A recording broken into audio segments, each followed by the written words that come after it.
इस कहानी की शुरुआत में हमें एक लड़की को एक यॉट के अंदर दिखाया जाता है जहां पर पानी भरा हुआ है। ये लड़की बेहोश होती है और अगले ही पल उसे होश आता है। वह जल्दी जल्दी यॉट के ऊपर आती है। यॉट पूरी तरह से तहस नहस हो चुकी है। इस लड़की का नाम टैमी होता है। टैमी जोर जोर से रिचर्ड नाम के लड़के को आवाज लगाना शुरू कर देती है, लेकिन रिचर्ड का कोई पता नहीं होता। उसे कोई जवाब नहीं मिलता। ये यॉट इस वक्त समंदर के बीचों बीच है और अब यहाँ से कहानी जाती है फ्लैशबैक में, यानी कि 5 महीने पीछे। यहाँ हमें टैमी को दिखाया जाता है जो एक आइलैंड पर है। इस आइलैंड का नाम तहीटी है। ताहिती आइलैंड पर उससे पूछा जाता है कि तुम क्या करती हो। वो कहती है, मैं वही करती हूँ जो मुझे अगली जगह जाने के पैसे दे दे। यानी कि उसका कोई भी ठिकाना नहीं है और फिलहाल वो ताहिती आइलैंड पर है। वैसे वो रहने वाली कैलिफोर्निया की है, लेकिन अब वो दुनिया देखना चाहती है। ताहिती आइलैंड पर उसकी मुलाकात एक आदमी से होती है जिसका नाम रिचर्ड है और वो एक ब्रिटिश सेलर है। रिचर्ड टैमी को रात के डिनर पर इनवाइट करता है। टैमी रात को उसके यहाँ डिनर करने के लिए जाती है और जब वो रिचर्ड की फोटोज देखती है तो पूरी तरह से इम्प्रेस हो जाती है, क्योंकि रिचर्ड ने बहुत दूर दूर तक ट्रैवल किया हुआ होता है। टैमी रिचर्ड से पूछती है, क्या तुम्हें अकेले इतना लंबा सफर करना अच्छा लगता है? रिचर्ड कहता है, बिल्कुल नहीं। समंदर में कुछ दिनों बाद आप काले पड़ जाते हो, आप भूखे रहते हो, हमेशा गीले रहते हो, आपकी नींद कभी पूरी नहीं होती और बहुत जल्द आपको हेलुसिनेशन भी होने लगते हैं। टैमी पूछती है, फिर तुम ये सब क्यों करते हो? रिचर्ड मुस्कुराकर कहता है, क्योंकि ये एक ऐसा एक्सपीरियंस है जिसे लफ्जों में बयान करना मुश्किल है। जब आप समंदर के बीचों बीच होते हो तो आपको दूर हॉराइजन दिखता है, जिसे देखकर ऐसा लगता है जैसे आपका फिर से जन्म हुआ है। वहाँ समंदर के बीच आप, हवा और आपकी बोट होती है जो समंदर और हवा को चीरते हुए लगातार आगे बढ़ रही होती है। टैमी कहती है, मैं भी समंदर के बीचों बीच तुम्हारे साथ इस एक्सपीरियंस को महसूस करना चाहती हूँ। और अगली बार रिचर्ड टैमी को अपने साथ ले जाता है, जहाँ टैमी रिचर्ड के साथ बहुत एंजॉय करती है और उसे यह जर्नी बेहद पसंद आती है। धीरे धीरे दोनों एक दूसरे के साथ वक्त बिताना शुरू करते हैं और उनकी दोस्ती और गहरी हो जाती है। एक दिन रिचर्ड और टैमी की मुलाकात एक कपल से होती है जो रिचर्ड को पहले से जानते हैं। वो रिचर्ड से कहते हैं कि हमारा एक यॉट है जिसे तुम्हें यहाँ से सैन डिएगो यानी कैलिफोर्निया ले जाना है। वापसी में हम तुम्हें प्लेन की फर्स्ट क्लास टिकट देंगे और साथ ही इस काम के लिए तुम्हें $10,000 देंगे, जो रिचर्ड के लिए एक बहुत अच्छा ऑफर होता है। रिचर्ड उनसे रिक्वेस्ट करता है कि क्या आप 2 फर्स्ट क्लास टिकट दे सकते हैं, क्योंकि वह टैमी को भी अपने साथ ले जाना चाहता है। वो उसकी बात मान जाते हैं। रिचर्ड टैमी से कहता है कि बहुत जल्द हम कैलिफोर्निया के लिए निकल जाएंगे, पर इस बात से टैमी खुश नहीं होती। वो कहती है, मैं अपने घर की डायरेक्शन में नहीं जाना चाहती। रिचर्ड कहता है, ठीक है, मैं इस डील को कैंसिल कर दूंगा। टैमी कहती है, नहीं, तुम्हें अकेले जाना चाहिए। रिचर्ड मुस्कुराकर कहता है, मैं आधी दुनिया घूम चुका हूँ, तब जाकर तुम मुझे मिली हो और अब मैं तुम्हें खोना नहीं चाहता। दरअसल अब रिचर्ड और टैमी दोनों एक दूसरे से प्यार करने लगे हैं।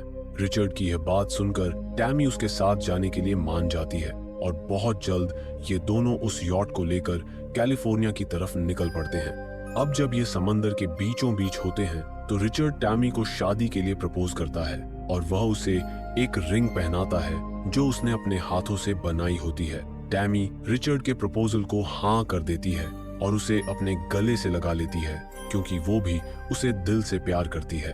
अब अगली सुबह जब ये कैलिफोर्निया की तरफ बढ़ रहे होते हैं, तभी एक परिंदा उड़ता हुआ उनकी यॉट पर आ जाता है। उस परिंदे को देखकर ये दोनों हैरान हो जाते हैं, क्योंकि ये दोनों किनारे से बहुत दूर होते हैं और इतना छोटा पक्षी इतनी दूर उड़कर यहाँ नहीं आ सकता।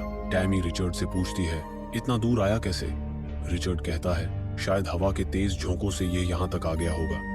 टैमी पूछती है, क्या हमें टेंशन करनी चाहिए? रिचर्ड जवाब देता है, मैं रेडियो पर बात करके आता हूँ। वो नीचे जाकर रेडियो पर संपर्क करने की कोशिश करता है। तभी उसे पता चलता है कि जिस रास्ते से वो जा रहे हैं वहां पर एक बहुत बड़ा हैरिकेन तूफान आने वाला है। ये सुनकर रिचर्ड पूरी तरह से परेशान हो जाता है।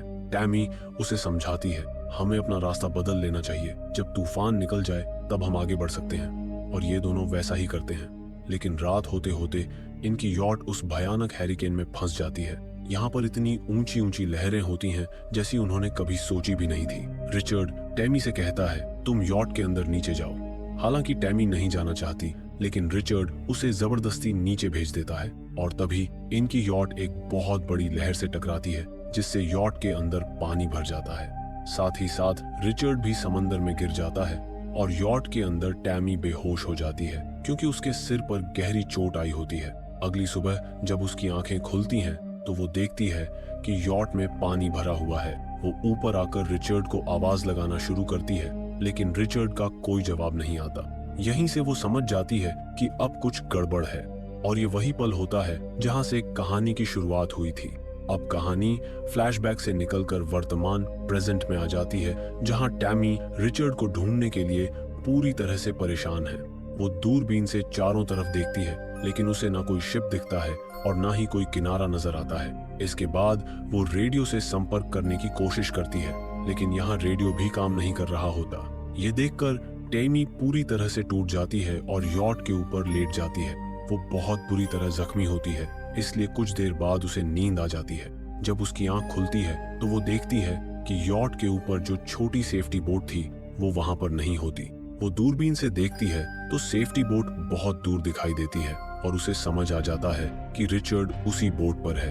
अब वो किसी भी हालत में वहां तक पहुंचना चाहती है, इसलिए वो यॉट स्टार्ट करने की कोशिश करती है, लेकिन यॉट स्टार्ट नहीं होती। अब टैमी तैरकर उस तरफ जाने लगती है जहां पर रिचर्ड होता है, लेकिन जैसे ही वो थोड़ा आगे जाती है तो देखती है कि उसकी यॉट उससे दूर जाने लगती है और वो किसी भी कीमत पर यॉट को खोना नहीं चाहती, इसलिए उसे वापस आना पड़ता है। यॉट का सेल टूट चुका होता है और साथ ही साथ यॉट कई जगहों से क्रैक भी हो चुकी होती है जहां से पानी अंदर आ रहा होता है, इसलिए सबसे पहले वो उन जगहों पर टेप लगाती है। इसके बाद वो यॉट के अंदर जाती है और वहां जितना भी पानी भरा होता है उसे पंप की मदद से बाहर निकालती है। अब उसे किसी भी कीमत पर सेल को ठीक करना होगा, क्योंकि तभी वो रिचर्ड तक पहुंच सकती है। सबसे पहले वो उस पोल को फिक्स करती है जिसके ऊपर उसे सेल लगानी होती है।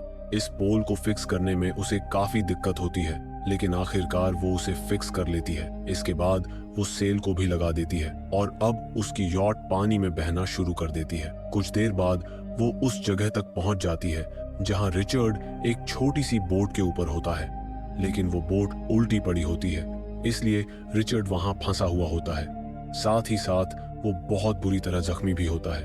वो तैर नहीं सकता, इसलिए टैमी समंदर में उतरकर उसे अपने साथ यॉट तक ले आती है, लेकिन वो यॉट पर चढ़ भी नहीं पाता, इसलिए टैमी उसे रस्सी से बांधती है और बहुत मुश्किल से खींचकर उसे यॉट के ऊपर लाती है। रिचर्ड का पैर बहुत बुरी तरह घायल होता है। वो उसके पैर पर पट्टी बांधती है, लेकिन फिर भी रिचर्ड की हालत बहुत खराब होती है। वो अच्छे से बात भी नहीं कर पाता। जब टैमी उसकी शर्ट ऊपर उठाकर देखती है तो उसे पता चलता है कि उसकी रिब्स भी टूट चुकी हैं, जिससे उसे बहुत दर्द हो रहा होता है। अगले 2 दिन तक ये दोनों समंदर में फंसे रहते हैं, क्योंकि टैमी ने जो सेल लगाई होती है वो इतनी बड़ी नहीं होती कि यॉट को स्पीड दे सके, और ना ही वो अपनी दिशा को सही कर पाते हैं। जब ये अपनी सिचुएशन का अंदाजा लगाते हैं तो इन्हें समझ आता है कि ये अपने रूट से बहुत दूर निकल चुके हैं। अब ये ऐसी जगह पर हैं जहां से कोई भी शिप नहीं गुजरती और आसपास कोई किनारा भी नहीं है, यानी कि ये अब समंदर के बीचों बीच पूरी तरह फंस चुके हैं। इस बात से टैमी परेशान हो जाती है। वो कहती है, हम यहीं मर जाएंगे। रिचर्ड उसे हिम्मत देता है, ऐसा कुछ नहीं होगा, चाहे कुछ भी हो जाए, हिम्मत मत हारना। लेकिन जिस स्पीड से ये जा रहे होते हैं उस हिसाब से इन्हें कैलिफोर्निया पहुंचने में कई महीने लग जाएंगे, क्योंकि उस तरफ की हवाएं बहुत धीमी चल रही होती हैं। इसलिए टैमी कहती है, हमें वहां नहीं, हवाई की तरफ जाना चाहिए। रिचर्ड कहता है, ऐसा करना रिस्की होगा, क्योंकि ऐसा करने से हमारा सफर 500 मील और बढ़ जाएगा। लेकिन टैमी उस तरफ जाना चाहती है, क्योंकि हवाएं उसी दिशा की होती हैं, इसलिए अगर वो उस तरफ जाएंगे तो उनकी यॉट पानी में ज्यादा तेजी से बहेगी। ये फैसला करते हैं कि अब ये हवाई की तरफ जाएंगे, इसलिए ये अपनी यॉट का रास्ता मोड़ लेते हैं और अगले कुछ दिनों तक हवाई की ओर बढ़ते रहते हैं। अब इन्हें एहसास होता है कि बहुत जल्द इनका खाना और पानी दोनों खत्म हो जाएंगे। इनके पास सिर्फ 1 हफ्ते का खाना और पानी बचा है, लेकिन हवाई पहुंचने में अभी बहुत वक्त लगेगा। इसलिए रिचर्ड टैमी से कहता है, हमें नेचुरल प्रोटीन लेना पड़ेगा, मतलब मछलियां पकड़कर खाना पड़ेगा। लेकिन टैमी साफ मना कर देती है, क्योंकि वो वेजिटेरियन होती है और किसी की जान नहीं लेना चाहती। लेकिन वो ये सच्चाई भी जानती है कि अगर वो समंदर में जाकर मछलियां नहीं पकड़ेगी तो दोनों हवाई पहुंचने से पहले ही मर जाएंगे। इसलिए वो पानी में जाती है और मछलियां पकड़ने की कोशिश करती है, लेकिन वो इसमें पूरी तरह नाकाम रहती है। इसीलिए वो बिना मछली पकड़े ही वापस आ जाती है। इनके पास पानी की बहुत ज्यादा कमी है, लेकिन किस्मत इस बार इनका साथ देती है और बारिश होना शुरू हो जाती है। इस वजह से ये दोनों 18 दिनों के बाद जी भरकर पानी पीते हैं और साथ ही काफी सारा पानी जमा भी कर लेते हैं। लेकिन चाहे जितना भी पानी जमा हो जाए, यहाँ से निकलना अब भी इतना आसान नहीं है। और इसी तरह इस बहुत बड़े समंदर में सफर करते करते उन्हें अब पूरे 29 दिन हो जाते हैं। अब उनका खाना और पानी लगभग खत्म हो चुका है। दोनों पहले से बहुत कमजोर हो चुके हैं, लेकिन तभी उन्हें एक उम्मीद की किरण दिखती है।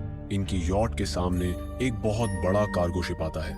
टेमी बहुत एक्साइटेड हो जाती है। उसे लगता है कि अब वो यहाँ से बच सकते हैं। वो तुरंत फ्लेयर गन चलाती है, लेकिन उनके फ्लेयर सिग्नल को कोई नहीं देखता और कुछ ही पलों में वो कार्गो शिप उनकी आंखों से ओझल हो जाता है। इस बात से टेमी पूरी तरह टूट जाती है, क्योंकि अब उसे लगता है कि वो यहीं मर जाएंगे। वो चाहकर भी यहाँ से निकल नहीं सकती। अब उनके पास इंतजार के सिवा कोई और रास्ता नहीं होता। अगले दिन जब टैमी रिचर्ड के जख्म की पट्टी बदलती है, तो उसे पता चलता है कि उसके पैर का जख्म अब और भी खराब हो चुका है। वो पक चुका है और साथ ही साथ रिचर्ड को तेज बुखार भी होता है। यहाँ इन्हें इस बात का भी अंदाजा हो जाता है कि एक बार फिर से बहुत तेज तूफान आने वाला है, लेकिन अब वो तूफान का सामना नहीं कर सकते। किस्मत एक बार फिर साथ देती है। इस बार सिर्फ तेज हवाएं चलती हैं, तूफान नहीं आता। पर बिना तूफान के भी दोनों की हालत बेहद खराब हो चुकी है। रात भर टैमी रिचर्ड से बातें करती है। वो उसे बताती है कि बचपन में कैसे उसके डैड उसे घुमाने ले जाते थे, पर अचानक गायब हो जाते थे। और जब वो 10 साल की हुई तो उसके दादा दादी उसके डैड को उससे मिलने नहीं देते थे। इस वजह से घर में हमेशा लड़ाई झगड़ा होता था। अगली सुबह जब टैमी सो रही होती है तो रिचर्ड उसे उठाता है। टैमी कहती है, अब मैं तुम्हें नहीं रोकूंगी, तुम जा सकते हो। और जब वो पीछे देखती है तो वहाँ रिचर्ड नहीं होता। दरअसल रिचर्ड अब उसके साथ था ही नहीं। जब तूफान आया था वो उसी तूफान में बह गया था। उसके बाद वो कभी नहीं मिला। ये सब टैमी की कल्पना, इमेजिनेशन थी, जो इतने दिनों से उसे जिंदा रहने की उम्मीद दे रही थी।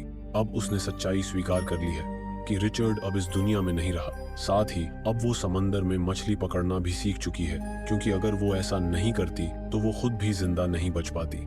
धीरे धीरे वक्त गुजरता है और अब उसे 41 दिन हो चुके हैं। इन 41 दिनों में उसकी हालत पूरी तरह बिगड़ चुकी है और जब वो सारी उम्मीदें छोड़ देती है, तभी उसकी यॉट की तरफ एक परिंदा आता है। उस परिंदे को देखकर वो हैरान रह जाती है, क्योंकि अगर परिंदा यहाँ तक पहुँचा है तो इसका मतलब आसपास कोई किनारा जरूर है। वो दूरबीन से देखती है तो उसे किनारा नजर आता है और साथ ही पानी में एक शिप भी दिखती है। वो उसी तरफ फ्लेयर गन चलाती है ताकि उन्हें पता चल सके कि वो यहाँ है और उसे मदद की जरूरत है। वो जापानी शिप होती है। इस बार किस्मत सच में साथ देती है। शिप के लोग उसकी फ्लेयर सिग्नल को देख लेते हैं और कुछ ही पलों बाद उसके सामने पहुंच जाते हैं। वो ऊपर से उसके लिए खाना और पानी नीचे भेजते हैं और फिर उसकी यॉट को अपनी शिप से बांधकर किनारे तक खींच लाते हैं। जब टैमी पूरी तरह रिकवर हो जाती है तो वो वापस उसी जगह आती है जहां वो पहली बार रिचर्ड से मिली थी। वो उसकी बोट में जाती है जहां उनकी कई सारी तस्वीरें, फोटो रखी होती हैं। उन्हें देखकर उसके मन में सारी यादें ताजा हो जाती हैं और वो अपने आंसुओं को नहीं रोक पाती। वो समंदर के किनारे जाती है और जो अंगूठी रिचर्ड ने उसे पहनाई थी वो उसे रिचर्ड की याद में समंदर में बहा देती है। अंत में फिल्म में टैमी और रिचर्ड की असली तस्वीरें दिखाई जाती हैं और इसी के साथ इस सच्ची कहानी का अंत हो जाता है।